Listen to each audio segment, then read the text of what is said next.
2 weeks ago, I was in the US when that video that she just referred to went viral. That incident, Mr. President, occurred not only in my senatorial district, but actually in my own local government area. While still outside the country, I did issue a release condemning what had transpired at that time. And Mr. President, I don't know of anyone in this country who supports the activities, the illegal activities of SARS. No one. Mr. President, I stand here, even myself, as a victim of SARS. Myself, I'm a victim. Today, I use glasses, or a stronger prescription of glasses, because of what SARS did to me in 2015, when they poured, tear gas directly into my eyes. Mr. President, nobody here is a friend of the illegal or will condone the illegal activities of SARS. So when our children went on the streets demanding for an end to SARS, I think it was a call that everyone, not just in these chambers, but indeed everyone in this country, a cry that they could all identify with. I will continue to identify with that, provided, Mr. President, that the protest remains peaceful. And that's very, very, very, very important, Mr. President. It must remain peaceful. Peaceful because that is what the Constitution guarantees to them. They have a right to protest any governmental action that they are uncomfortable with, provided that it remains peaceful. Mr. President, what we have today right now is that the very lofty, the very genuine, the very good motivated actions of our children is being hijacked. Mr. President, my own children, like I said, my own children are in the streets of the US participating in this End SARS protest. But I can tell you, Mr. President, I am not sure that my kids are in support of those who have hijacked this protest to go release prisoners, from the prisons. Mr. President, I come from a judicial family. I can relate, Mr. President, to the plight of our judges.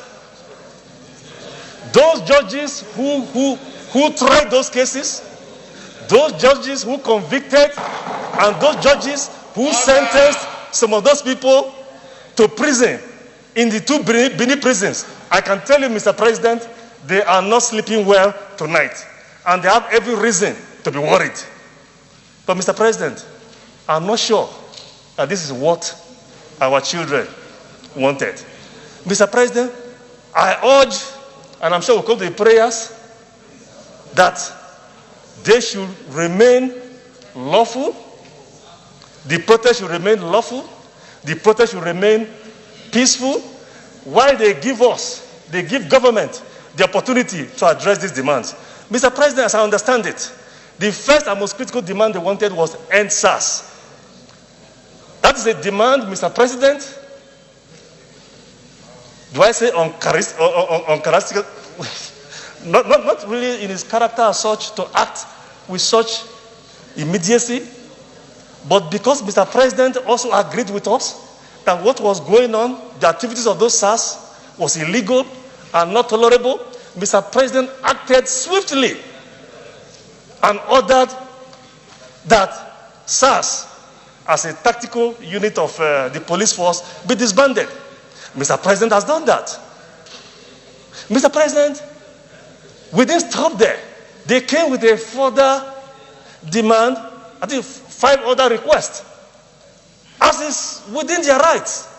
Mr. President has also accepted and approved those requests.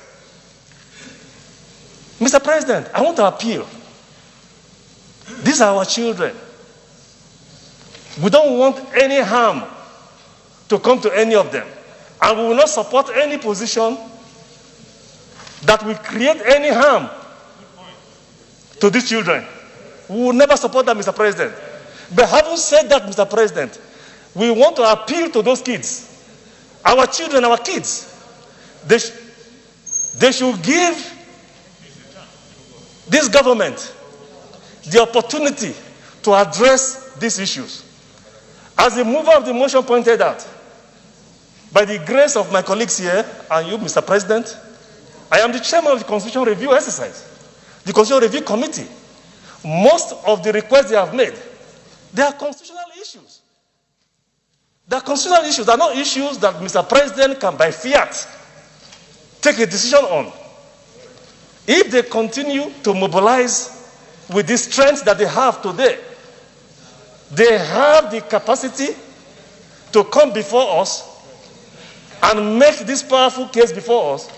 And Mr. President, we are their representatives. We are their spokespeople. We are here to do their bidding. But Mr. President, we're a country of laws. We are governed by law. We are governed by law, Mr. President. Every decision we take is regulated by the ground norm. That's the Constitution, Mr. President. So they should give peace a chance, give us an opportunity to look into all of the issues they have raised. And Mr. President, they ought to know that we are here for them. We will not do anything that will harm them. We will do anything that will promote their interest.